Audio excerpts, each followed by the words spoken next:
അസ്സലാമലൈക്കും, welcome back. ഇന്ന് ഞാൻ വന്നിട്ടുള്ള വളരെ എളുപ്പത്തിൽ ബ്രെഡ് വെച്ചിട്ട് നല്ല അടിപൊളി സ്നാക്കിൻ്റെ വീഡിയോ ആയിട്ടാണ്. വെറൈറ്റിയാണ്, നല്ല കഴിക്കാൻ നല്ല ടേസ്റ്റാണ്.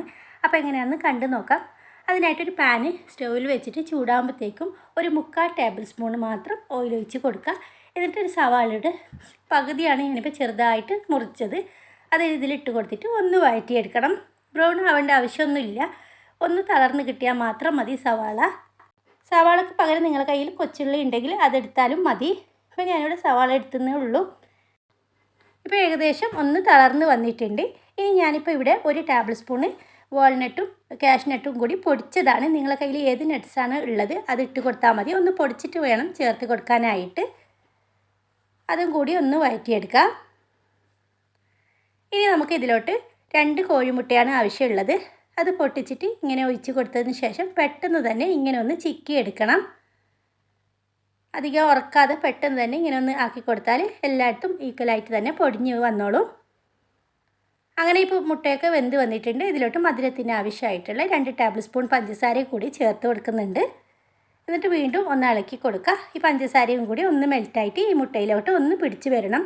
അപ്പോഴത്തേക്കും നമുക്ക് ഇതിൻ്റെ തീ ഒന്ന് ഓഫ് ചെയ്യാം. ഇനിയിപ്പോൾ നമ്മളിവിടെ ഒരു 3-4 ബ്രെഡ് എടുക്കുക. എന്നിട്ട് അതിൻ്റെ സൈഡൊക്കെ ഒന്ന് മുറിച്ച് മാറ്റാം. ഈ സൈഡ് നിങ്ങൾക്ക് കളയണ്ട കേട്ടോ. ബ്രെഡ് ക്രംസ് ആക്കിയിട്ട് നമുക്ക് ഫ്രിഡ്ജിൽ വെച്ചാൽ 1 മാസം 2 മാസം വരെ അങ്ങനെ തന്നെ ഇരിക്കും. സൈഡ് പൊടിക്കുന്ന സമയത്ത് 1 സ്പൂണ് കോൺഫ്ലോറും കൂടി ചേർത്ത് കൊടുത്തിട്ട് ഒന്ന് ചൂടാക്കിയിട്ട് എടുത്താൽ മതി കേട്ടോ. ഇനി നമുക്ക് ഈ ബ്രെഡ് ഒന്ന് പരത്തിയെടുക്കണം. നല്ല തിന്നായിട്ട് തന്നെ ഒന്ന് പരത്തിയെടുക്കുക. അങ്ങനെ എല്ലാം പരത്തി എടുത്തിട്ടുണ്ട്. ഇനി നമുക്കൊരു ബാറ്ററും കൂടി റെഡിയാക്കാനുണ്ട്. അതിനായിട്ട് ഒരു ബൗൾ എടുക്കുക. അതിലോട്ട് 2 ടേബിൾ സ്പൂണ് മൈദപ്പൊടി ചേർത്ത് കൊടുക്കുന്നുണ്ട്. അതിനുശേഷം കുറച്ച് ഞാൻ കളറിന് വേണ്ടിയിട്ട് മഞ്ഞൾപ്പൊടി ചേർക്കുന്നുണ്ട്. അതിട്ടെടുത്തതിന് ശേഷം കുറച്ച് വെള്ളം ഇട്ടിട്ട് നല്ല കട്ടിയുള്ള ഒരു ബാറ്ററാക്കിയിട്ട് മാറ്റാം. അധികം ലൂസാവേണ്ട, എന്നാൽ അധികം കട്ടിയല്ലാത്ത ബാറ്ററാണ് ഞാനിവിടെ ഉണ്ടാക്കുന്നത്. കട്ടയെല്ലാം ഉടച്ച് കൊടുത്തിട്ട് നമുക്കവിടെ മാറ്റി വെക്കാം. ഇനി കുറച്ചധികം കോൺഫ്ലെക്സ് എടുത്തിട്ടുണ്ട്. ഇത് വലിയ കോൺഫ്ലെക്സ് ആയതിൻ്റെ പേരിൽ കൈ വെച്ചിട്ട് ഒന്ന് പൊടിച്ച് കൊടുക്കുന്നുണ്ട്. എന്നിട്ട് നേരത്തെ പരത്തി വെച്ചിട്ടുള്ള ബ്രെഡ് എടുക്കുക. എന്നിട്ട് ആ മുട്ടയുടെ ഫില്ലിങ് ഇവിടെ ഇങ്ങനെ സൈഡിലോട്ടായിട്ട് വെച്ച് കൊടുക്കുക. ഇതേപോലെ ഒന്ന് വെച്ച് കൊടുത്തതിന് ശേഷം നമുക്ക് ഇതിനൊന്ന് ഒട്ടിച്ച് കൊടുക്കണം. അതിനായിട്ട് നേരത്തെ തയ്യാറാക്കിയിട്ടുള്ള ബാറ്റർ ഈ 4 സൈഡിലും ഇതേപോലെ ഒന്ന് സ്പൂൺ വെച്ചിട്ട് വെച്ച് കൊടുത്താൽ മതി.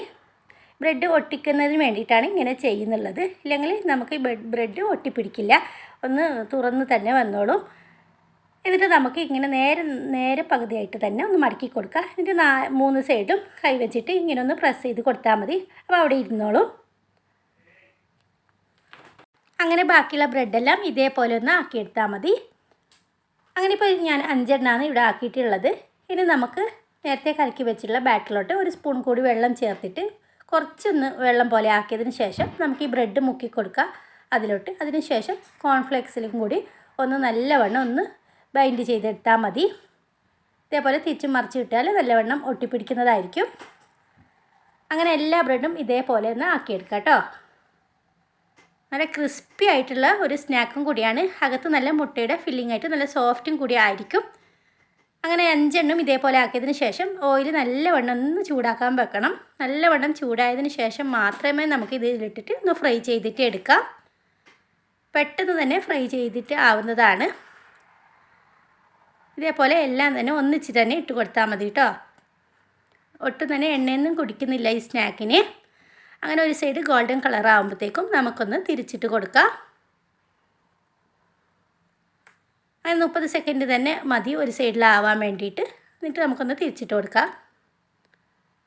ആ സൈഡും 30 സെക്കൻഡ് തന്നെ അങ്ങനെ വെച്ച് കൊടുക്കുക. എന്നിട്ട് നമുക്ക് എണ്ണയിൽ നിന്ന് കോരി മാറ്റാം. വളരെ വെറൈറ്റി ആയിട്ടുള്ള നല്ല ടേസ്റ്റി ആയിട്ടുള്ള ഒരു സ്നാക്കും കൂടിയാണ്. നിങ്ങൾക്ക് ഈ റെസിപ്പി ഇഷ്ടമായാൽ ആദ്യമായിട്ട് ആരെങ്കിലും കാണുന്നുണ്ടെങ്കിൽ ഒന്ന് സബ്സ്ക്രൈബ് ചെയ്ത് സപ്പോർട്ട് ചെയ്യണം. അതേപോലെ തന്നെ ഒരു ലൈക്കും കൂടി തരണം കേട്ടോ. ഇനി നമുക്ക് ഇതിനൊന്നും കോരി മാറ്റിയിട്ട് പ്ലേറ്റിലോട്ട് സെർവ് ചെയ്യാം. 5 മിനിറ്റ് തന്നെ ധാരാളമാണ്. ചായ തിളക്കുന്ന സമയത്ത് തന്നെ തയ്യാറാക്കാൻ പറ്റുന്ന ഒരു സ്നാക്കും കൂടിയാണ്. Thank you for watching.